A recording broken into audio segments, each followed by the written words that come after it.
Avez-vous déjà senti, sans pouvoir l'expliquer, que quelque chose de grand était sur le point de se produire dans votre vie? Ce n'est pas une simple intuition. C'est souvent un signal divin. Quand Dieu s'apprête à faire éclater sa gloire dans ta vie, il ne le fait jamais sans t'y préparer.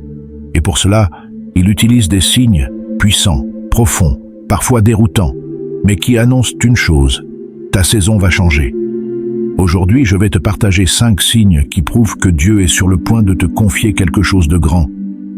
Écoute-les attentivement, car s'ils résonnent dans ton cœur, c'est peut-être que ton heure est proche. Tout changement véritable commence toujours de l'intérieur. Et parfois, sans prévenir, quelque chose se met à vibrer en nous. Ce n'est pas une peur, ce n'est pas une crise existentielle, c'est plus subtil, plus spirituel. Tu regardes autour de toi, et sans raison apparente, tout ce qui te semblait autrefois normal commence à perdre de son sens. Tu ressens une tension, une agitation, comme si ton âme elle-même te poussait à quitter la rive familière pour t'aventurer dans l'inconnu. Ce n'est pas une simple émotion. C'est souvent le premier signe que Dieu prépare une transition. Ce que tu vis, cette sainte insatisfaction, c'est Dieu qui élargit l'espace de ton cœur pour quelque chose de plus grand. Il secoue les murs de ton confort, non pas pour te troubler, mais pour t'arracher à la stagnation.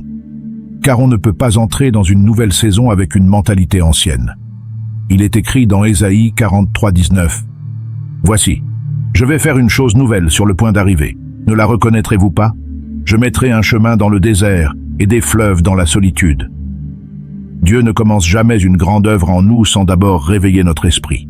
Ce feu intérieur, ce sentiment que quelque chose doit changer, est un langage divin. Il est la preuve que ton cœur n'est plus attaché au passé, mais commence à désirer ce qui est à venir. Tu n'es pas fou. Tu es en gestation spirituelle. Comme une femme qui sent les premières contractions avant l'accouchement, ton âme réagit à une bénédiction en formation. Le philosophe Søren Kierkegaard disait « L'anxiété est le vertige de la liberté ». Ce que tu ressens, ce n'est pas une peur paralysante, mais un vertige sacré face à l'appel du ciel. Ne cherche pas à tout expliquer. Apprends plutôt à écouter. Ce trouble intérieur est souvent le chuchotement du Saint-Esprit, t'invitant à quitter la sécurité pour marcher par la foi. Alors si tu sens ce bouleversement intérieur, ne le méprise pas. C'est peut-être le signe le plus clair que Dieu te prépare à une percée. Sois sensible, sois disponible, et surtout, sois prêt. Il y a des saisons dans ta vie où tout semble se dérober sous tes pieds. Des relations qui s'effondrent sans explication, des opportunités qui échappent à ton contrôle, des projets auxquels tu croyais durs comme fer, qui tombent à l'eau. Et dans ces moments, une question revient souvent. Pourquoi, Seigneur? Mais si tu regardes avec les yeux de la foi, tu comprendras que ces pertes ne sont pas des hasards. Ce sont des manœuvres divines. Car Dieu n'enlève jamais sans intention. Quand Dieu veut t'emmener plus haut, il commence souvent par faire le vide autour de toi. Ce que tu perçois comme un rejet ou une perte, lui le voit comme une préparation. Il ne retire pas ce qui est bon sans avoir prévu quelque chose de meilleur. Il est écrit dans Jean 15:2. « Tout sarment qui porte du fruit, il l'émonde, afin qu'il porte encore plus de fruits. » Ce que Dieu taille en toi ou autour de toi, ce n'est pas par cruauté, mais par amour. Il émonde ton environnement, tes habitudes, parfois même tes relations, non pour te punir, mais pour t'aligner avec sa volonté. Beaucoup de gens refusent de lâcher ce qui les freine, croyant qu'ils perdent quelque chose d'essentiel. Mais en réalité, ils refusent d'accueillir ce que Dieu veut faire de nouveau. Les fermetures de portes sont souvent des protections déguisées. Dieu voit plus loin que toi. Là où tu vois un mur, il voit un détour nécessaire. Là où tu pleures un départ, il prépare une arrivée. Le philosophe allemand Friedrich Nietzsche disait « Il faut avoir encore du chaos en soi pour pouvoir accoucher d'une étoile dansante. » Autrement dit, ne fuis pas le désordre que provoque Dieu. Il est parfois nécessaire pour faire place à quelque chose de plus lumineux, de plus aligné, de plus grand. Quand Dieu ferme une porte, ce n'est jamais une fin, c'est le début d'un redéploiement. Tu ne comprends peut-être pas maintenant, mais un jour tu regarderas en arrière et tu béniras Dieu pour chaque perte. Si aujourd'hui tu fais face à des effondrements, ne panique pas. Ne t'accroche pas à ce que Dieu est en train de retirer. Lâche prise, car ce qu'il prépare dépassera de loin ce que tu as perdu. Il y a une vérité spirituelle que beaucoup de croyants préfèrent éviter, mais qui est immuable. Avant chaque élévation, il y a une fournaise. Ce que tu vis en ce moment, cette douleur, cette confusion, cette sensation d'abandon, n'est pas un hasard, c'est un feu spirituel, une épreuve divine. Et c'est souvent l'antichambre des plus grandes percées. Dieu n'utilise pas n'importe qui. Il forme, il façonne, il teste avant de confier une grande mission. Regarde Joseph. Avant d'accéder à l'autorité en Égypte, il a connu la trahison de ses frères, l'injustice, l'emprisonnement. Mais à travers toutes ces épreuves, Dieu travaillait en profondeur, loin des projecteurs. Joseph était en train d'être équipé. Sa douleur n'était pas un échec, c'était un passage obligé vers sa destinée. Il est écrit dans Psaume 105, 19. « Jusqu'au temps où s'accomplit ce qu'il avait annoncé, la parole de l'Éternel l'éprouva. » Cette parole ne ment pas. Avant que Dieu ne t'élève, il te laisse passer par le creuset. Le feu révèle ce qui est solide. Il purifie ton caractère, il brûle l'orgueil, il affine ta foi. Tu pries peut-être pour une bénédiction, mais Dieu te prépare d'abord à la porter sans tomber. L'élévation sans fondation devient un piège. Jésus lui-même a traversé la souffrance extrême avant de vivre la gloire de la résurrection. La croix précède toujours la couronne. Paul dira dans 2 Corinthiens 4, 17 « Car nos légères afflictions du moment présent produisent pour nous, au-delà de toute mesure, un poids éternel de gloire. » La souffrance ne signifie pas l'abandon de Dieu. Bien au contraire, elle est souvent la preuve qu'il t'a choisi. Tu n'es pas puni. Tu es affiné. Le feu ne vient pas pour te tuer, mais pour te rendre inébranlable. Comme l'écrivait l'auteur et théologien A.W. Tozer. C'est douteux que Dieu puisse bénir grandement un homme sans l'avoir profondément blessé auparavant. Alors, si aujourd'hui tu vis l'épreuve, tiens bon. N'interprète pas la douleur comme un silence divin. Interprète-la comme une construction sacrée. Car ce feu, aussi cruel qu'il paraisse, est en train de t'élever plus haut que tu ne peux l'imaginer. Il y a des saisons où tu te réveilles, et tout semble plus silencieux. Les appels se font rares, les amis s'éloignent. Même les personnes qui te comprenaient semblent ne plus savoir comment t'atteindre. Et naturellement, tu te demandes « Qu'ai-je fait pour être aussi seul ?» Ce que tu vis, ce que tu ressens, ce n'est pas un rejet humain, c'est souvent une séparation divine. Dieu t'a mis à part, non pour te punir, mais pour te parler.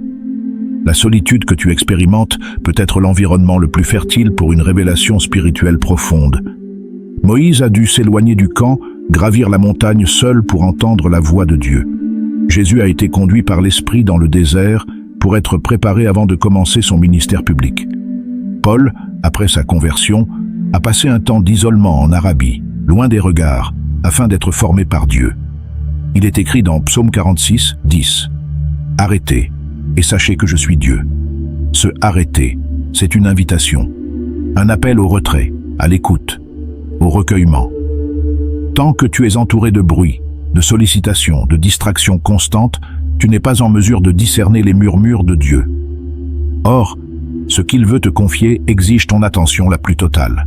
Tu ne peux pas entendre le plan du ciel dans le tumulte du monde. La mise à l'écart est donc une grâce cachée. Un moment où Dieu te sort du système pour t'enseigner quelque chose d'unique que personne d'autre ne peut comprendre à ta place. La philosophe Simone Weil écrivait « L'attention absolument pure est prière ». Et parfois, Dieu écarte tout ce qui te détourne de lui afin que ton attention devienne absolue. Il veut que tu sois prêt à recevoir non pas des informations, mais des révélations. Et cela ne se produit pas en foule, mais dans l'intimité. Si tu es dans cette phase de solitude, ne panique pas. Ne cours pas chercher la compagnie des hommes. Cherche la face de Dieu. Il t'a mis à l'écart par amour, parce qu'il a quelque chose à déposer en toi que seul un cœur silencieux peut accueillir. Ce n'est pas un oubli, c'est un tête-à-tête céleste. Il y a des moments dans la vie où tout semble s'effondrer. Les circonstances extérieures ne laissent présager aucune issue favorable. Pourtant, à l'intérieur de toi, une paix étrange demeure. Ce n'est pas logique, ce n'est pas rationnel, mais c'est réel. Tu respires calmement alors que tout bouge autour de toi. Cette paix-là n'est pas le fruit d'une bonne nouvelle ou d'un changement extérieur. Elle ne vient pas des hommes, elle vient de Dieu. Cette paix surnaturelle est souvent le dernier signe avant que la promesse ne se manifeste. Elle est comme un sceau invisible, une signature divine gravée dans ton cœur. Elle dit « Je suis là, je suis en contrôle, ne crains rien ». Il est écrit dans Philippiens 4:7 « Et la paix de Dieu qui surpasse toute intelligence gardera vos cœurs et vos pensées en Jésus-Christ ». Ce verset est puissant, car il révèle une paix qui dépasse la logique humaine. Ce n'est pas une paix qui naît de l'absence de conflit, mais une paix qui règne au milieu de la tempête. Elle ne dépend pas de ce que tu vois, mais de celui en qui tu crois. Et cette paix est souvent le signe que Dieu a déjà accompli quelque chose en toi, avant même que tu ne le vois autour de toi. Souviens-toi de Jésus, endormi dans la barque, alors que les vagues déchaînées menaçaient de couler l'embarcation. Ses disciples paniquaient. Lui, il dormait. Pourquoi? Parce qu'il possédait cette paix. Une paix qui repose sur une connaissance intime de la souveraineté de Dieu. La philosophe chrétienne Elisabeth Elliot a dit « La paix n'est pas l'absence de trouble, mais la présence de Dieu ». Si aujourd'hui, malgré les défis, tu ressens une paix profonde, garde-la précieusement. C'est un indice divin. C'est souvent quand l'âme est en paix que l'esprit est prêt à recevoir. La paix est le signal que tu es prêt, que la saison nouvelle est à la porte. Alors, ne sois pas troublé par ce qui t'entoure. Sois ancré dans ce que tu ressens à l'intérieur. Cette paix est le souffle du Saint-Esprit, te chuchotant que ce que tu attends est déjà en marche. Reste fidèle, car quand la paix de Dieu s'installe, la manifestation n'est jamais loin. Alors, ressens-tu l'un de ces signes dans ta vie aujourd'hui? Si oui, ne doute plus. Ce n'est pas un hasard, c'est une préparation. Dieu ne t'a pas oublié. Il est en train de t'aligner, de t'équiper, de t'enseigner. Reste fidèle, même dans l'attente, car ce qui arrive est plus grand que ce que tu peux imaginer. Écris en commentaire « Seigneur, je me tiens prêt ». Et n'oublie pas, quand Dieu prépare quelque chose de grand, les signes sont toujours là. Apprends à les reconnaître.